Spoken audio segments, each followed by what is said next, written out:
Dog training tools. I can't really think of any tool that is a bad tool or evil tool. I know tools get a very bad reputation in dog training. People think we should not punish our dogs. People think we shouldn't put any stress, any strain on our dogs. That's fine, but there is a hierarchy of tools. So generally, the tool that applies the least pressure is going to be a harness, especially like an agitation harness for tracking or for protection work. Again, the dog's going to feel nothing and just pull into it. So that's your least sensitive tool. Going up next, you're probably going to be looking at a flat collar. So a big, thick flat collar. Again, they're not going to feel very much. People use it for protection again. People use it for agitation work.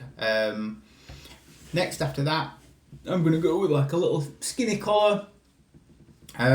So again, a bit more sensitive. They're going to feel a bit more on there. Not going to be able to put as much pressure through without feeling it. Next on the list is going to be slip lead. I'm going to put slip cord in the same category. So a slip lead is the full lead. A slip cord is just one that probably has that much hanging off the end of it, and then you clip your lead onto it. Again, these two more sensitive than the collars, so you can generally communicate with your dogs better with these. They can't pull into them quite as hard because again it's more sensitive. They're going to understand the feedback from the lead. I'm going to throw a halty in there at some point. Halties, dogs are quite sensitive to these. They're probably my least favourite tool because they can rub the skin and fur off a dog's nose. It's a mechanical restraint, which means your dog doesn't have to think. It pulls, if it pulls on the lead, it yanks its head to one side. Your dog's not learning anything. It's probably going to be quite frustrating for the dog. The other tools, you can generally teach a psychological control where your dog understands how to not feel the pressure. The halty people don't use them like that. They just get to the end, feel the pressure, and the neck's bend all over, and it's just a mechanical restraining mechanism. The big scary one that everyone hates and fears is the prong collar. Again, I have nothing against any tool used in the right manner. So prong collars are probably going to be the most sensitive tool you can put on your dog. If you're going to get a prong collar, get a Hermsprenger or Sprenger for short. They're a German brand and they're the safest, best ones. Don't get any others, otherwise you are probably going to damage your dog, and they probably are a malicious, horrible tool. Use Hermsprenger if you're getting a prong collar. Prong collars, again, they apply pressure all the way around the neck. It's not going to let your dog pull very much into it because it's very sensitive.